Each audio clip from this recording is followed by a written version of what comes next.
अपने हाथ कटने का डर रहता है।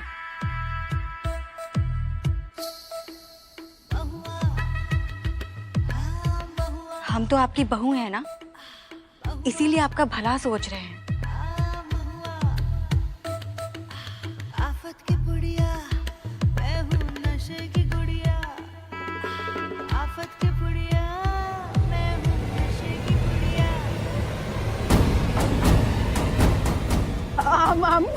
हमको चले आ रही हो।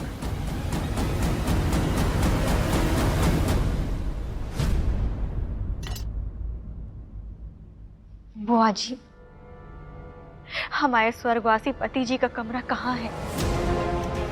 अब हम भी तो उसी कमरे में रहेंगे ना।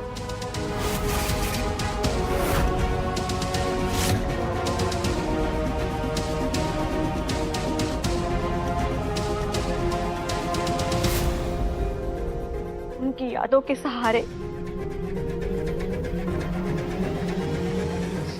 बता दीजिए। लगता है ऐसे नहीं मानेगी ये।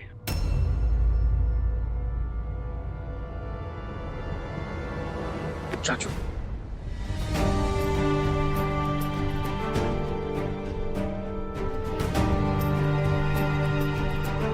हम जानते हैं इनकी नौटंकी देखकर आपको बहुत गुस्सा आ रहा है, हमें भी आ रहा है।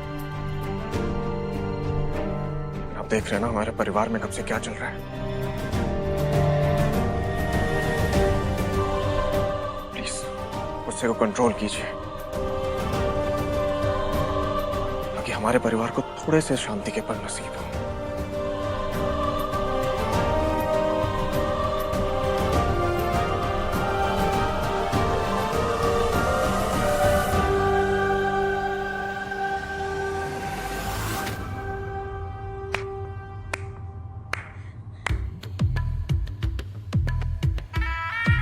पूरे परिवार में एक आप ही हैं जो हमको पसंद आए हैं।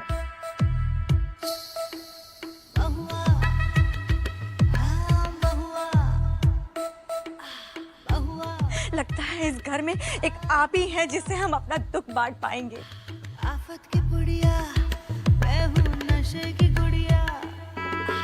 आफत की पुड़िया मैं हूँ, नशे की गुड़िया। आप तो समझ सकते हैं ना, वीरेंद्र जी के जाने के बाद हम अंदर से कितना टूट गए हैं।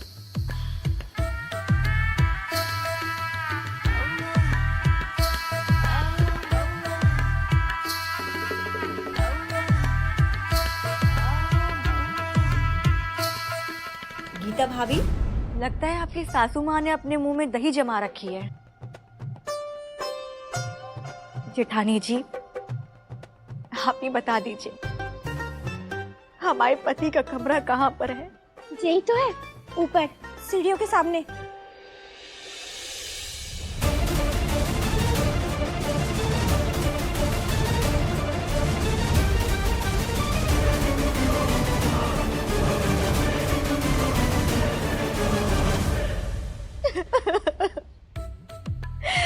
हम अपने पति के कमरे में जाना चाहते हैं। कुछ देर वीरेंद्र जी को याद करके अकेले में रोना चाहते हैं। हमको डिस्टर्ब ना कीजिए।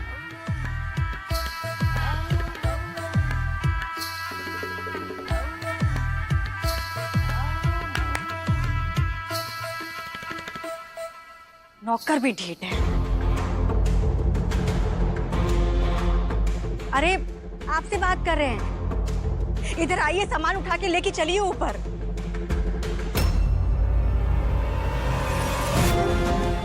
अरे संभाल के।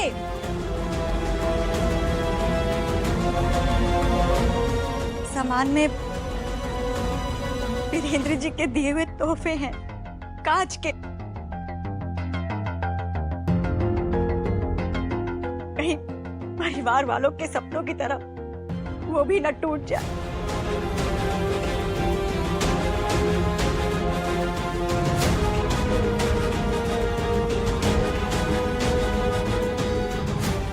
हम चलते।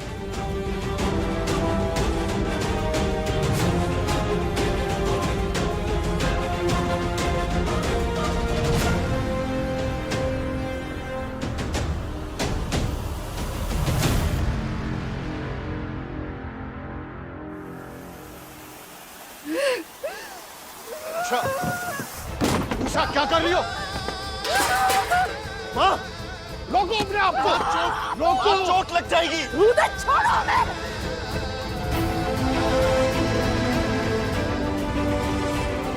अरे हमारे मरे हुए बेटे की आरती में हर कोई आके रोटियां सेक रहा है। ये गौरी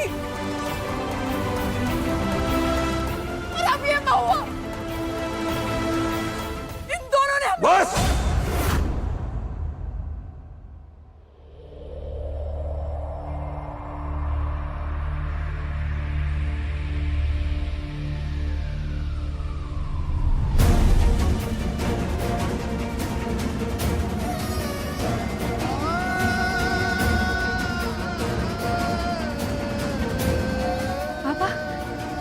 अब हम एक शब्द भी अपनी बेटिया के खिलाफ नहीं सुनेंगे।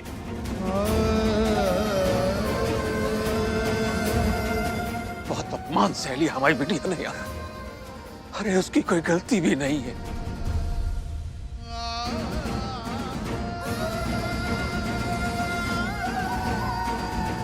सच कहा था आप सब लोगों ने, हमारी बिटिया के भाग्य में ही खोट है। अरे तभी तो आप जैसे निर्दयी लोगों के यहाँ वो ब्याह किया गया।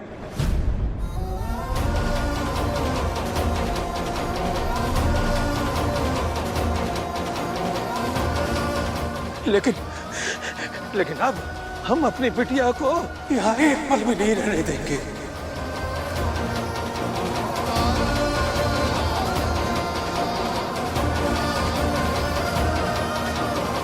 चल बिटिया चल।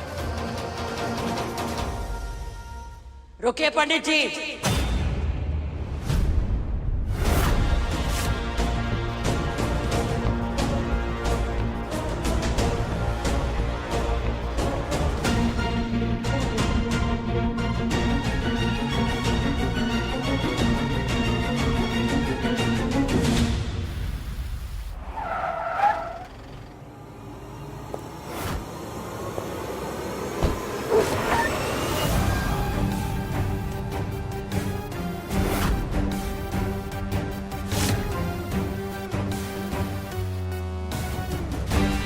सॉरी रुद्र, मैं अब और इंतजार नहीं कर सकती। रॉकी के कर्जे चुकाने का सिर्फ एक ही रास्ता है, बुंदेला खानदान की बहू बनना। पंडित जी, आप गौरी को कहीं नहीं ले जा सकते।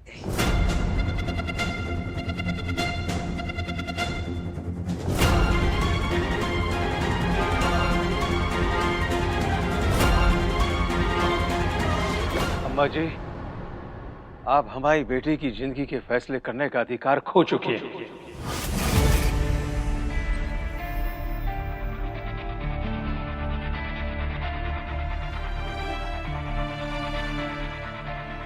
जब से हमारी बिटिया इस घर में आई है, उसे अपमान के सिवा और क्या मिला है? करमजली, हत्यारन, मनहूस।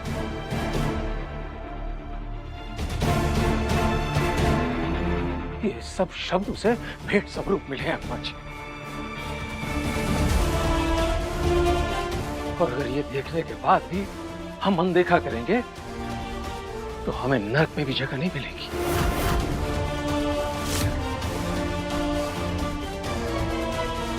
अब हम इसे यहां नहीं रहने दे सकते।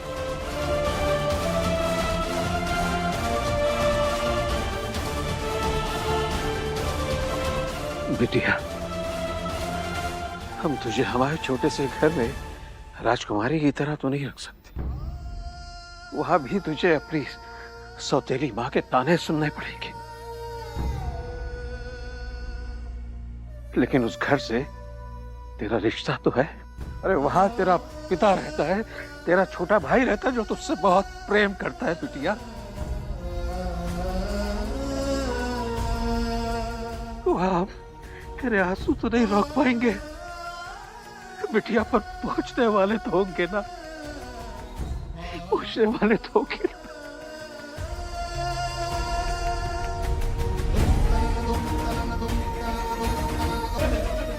अम्मा जी, आपकी ये बड़ी हवेली बहुत बहुत मुबारक।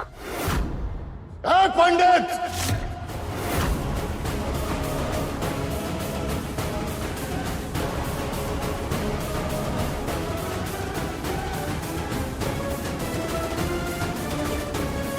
तुम्हारी इतनी हिम्मत, तुम हमारी अम्मा जी से सुर में बात करो। तुम्हारी औकात ही क्या है? रुक जाओ कुलदीप।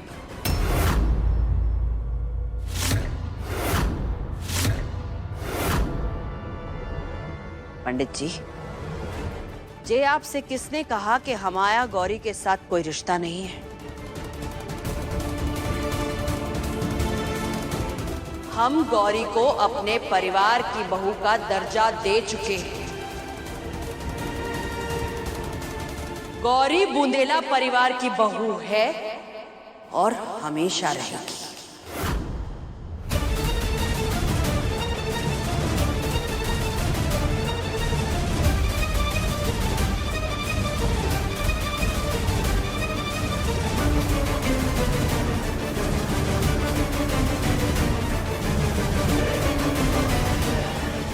अम्मा जी, आप सब कुछ जानते हुए भी ये कैसी बातें कर रहे हैं? आप ही के पोते ने एक लड़की से 7 फेरे लिए हैं।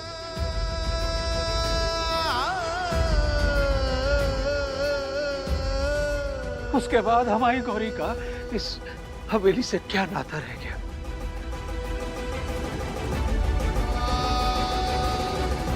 किस हैसियत से रहेगी हमारी गौरी इस हवेली में अम्मा जी?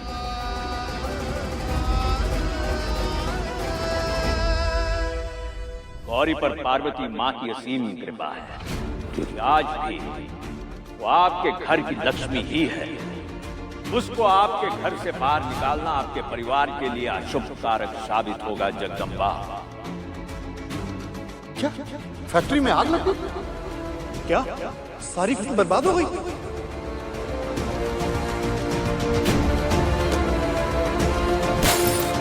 अब नींद्र जी की बातों से हम इतना तो समझ ही गए हैं कि गौरी के कदम इस हवेली के पार पड़ते ही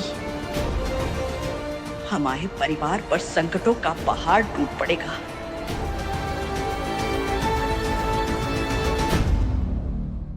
पंडित जी, आपके सवालों के जवाब आपको मिलेंगे, लेकिन उसके लिए हमें थोड़ा समय चाहिए।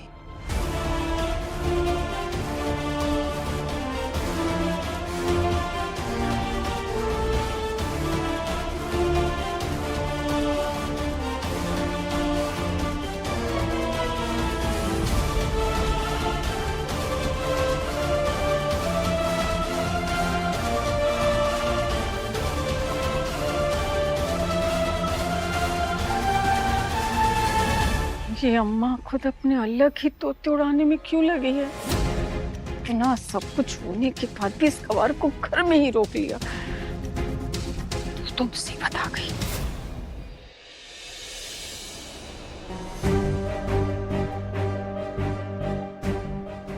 पता नहीं दादी के मन में चल क्या रहा है। अगर महुआ की बात सच हुई तो गौरी किस रिश्ते से रहेगी इस घर में? और दादी ने इसे रोक भी लिया तो कब तक सबकी नफरत बर्दाश्त करेगी Gauri?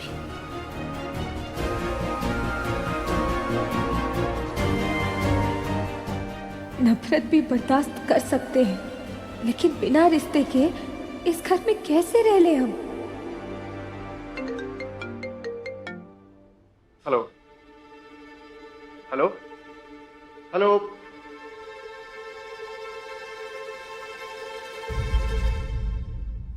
Can you hear me? Yup, I am so sorry. Saumya, तुम यहाँ क्या कर रही हो?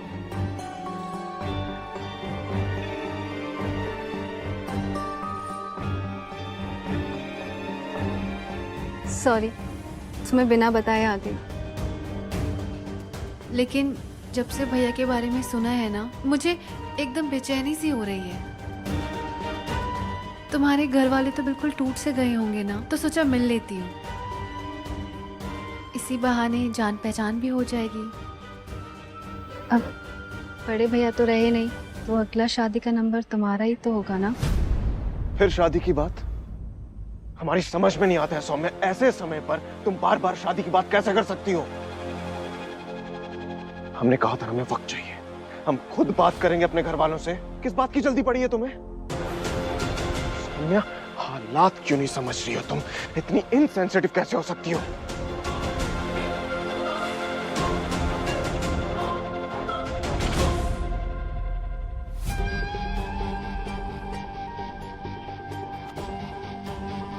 तुम गलत समझ रहे हो रुद्र। मेरा यहाँ आने का मकसद घर वालों से इंट्रोडक्शन का नहीं था। और इनसेंसिटिव तो मैं तब होती ना अगर मेरे बॉयफ्रेंड के भाई के गुजर जाने की खबर सुन के भी घर वालों से मिलने ना आती तो। लेकिन शायद तुम मुझे कभी समझ ही नहीं सकते।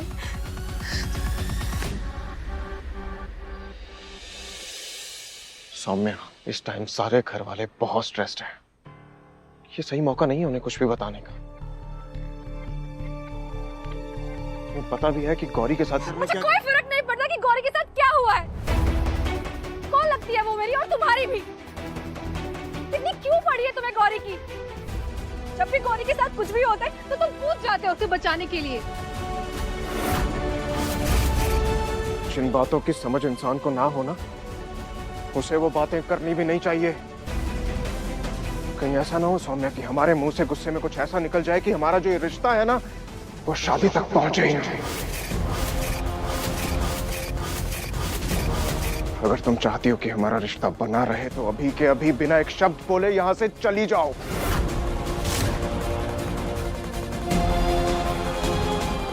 अभी कुछ मत बोल सौम्या, वरना अपने हाथों से अपने पैरों पर कुल्हाड़ी मार लेगी। अभी रॉकी के पैसे भी चुकाने हैं और रुद्र से बना के भी रखनी है।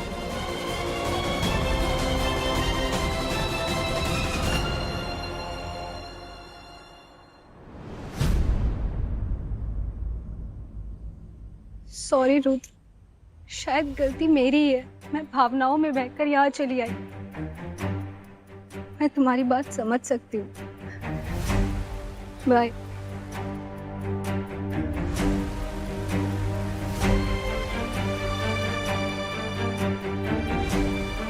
हम बाद में बात करेंगे सौम्या।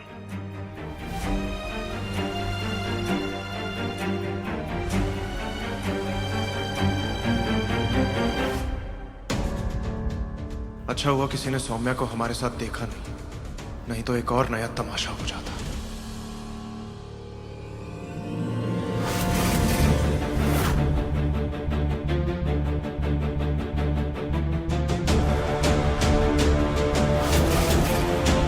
हेलो हेलो,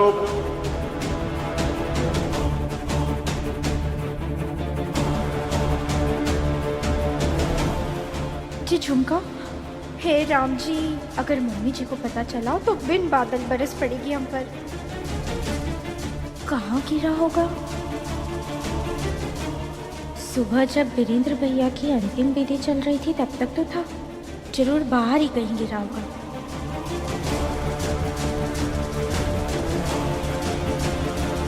ये छोटा बाला नया गुल खिला रहा है हवेली में और मम्मी जी को भनक तक नहीं है।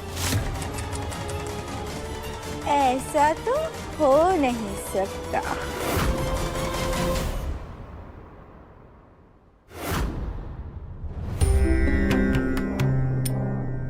क्षमा कीजिएगा महाराज जी, हमने आपकी विद्या पर संशय किया, लेकिन अब हम सारा सच जान चुके हैं। महुआ के साथ शादी करना हमारे वीरेंद्र की सबसे बड़ी गलती थी।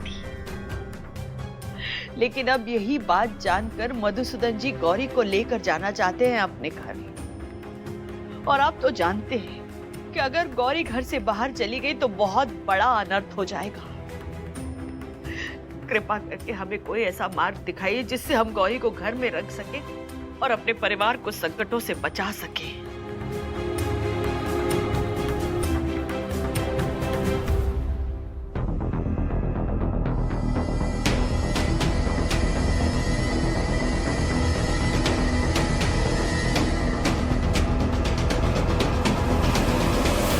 देख लो, ये सुपारी सड़ी हुई है, किंतु इस सुपारी के खराब होने से हम पूजा को रोक तो नहीं सकते। तो इस सुपारी की जगह दूसरी सुपारी रखनी होगी। क्योंकि पूजा का जारी रहना अत्यावश्यक है। इसी में सबका भला है।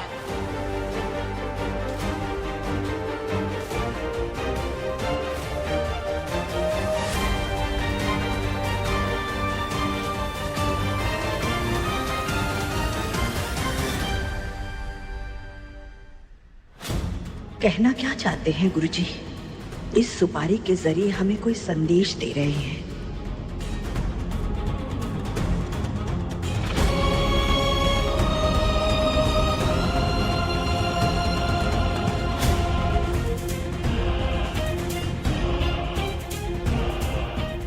समझ गए।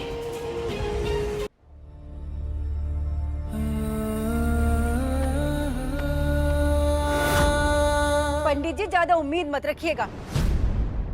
हमारी अम्मा ना तुम्हारे सवालों का कोई जवाब ना दे पाएगी। मम्मी, हमें लगता है नानी माँ गौरी को इस घर में रोकने का कोई ना कोई तरीका ढूंढ लेगी। चुप करना स्पीति। जब बोलता है शुभ ही बोलता है। देंगे एक।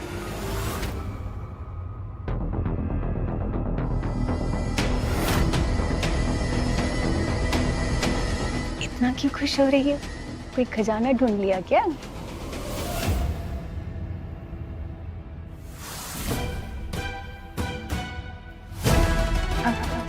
बड़े भैया तो रहे नहीं, वो अगला शादी का नंबर तुम्हारा ही तो होगा ना? फिर शादी की बात हमारी समझ में नहीं आता है सौम्या। ऐसे समय पर तुम बार बार शादी की बात कैसे कर सकती हो?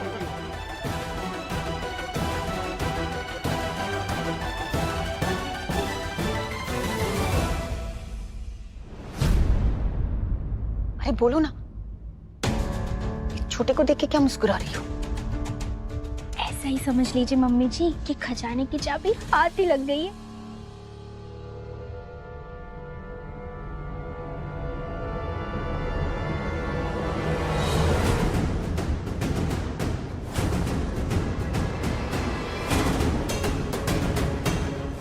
पंडित जी, आपने हमसे पूछा था कि आपकी बेटी इस घर में किस हैसियत से रहेगी।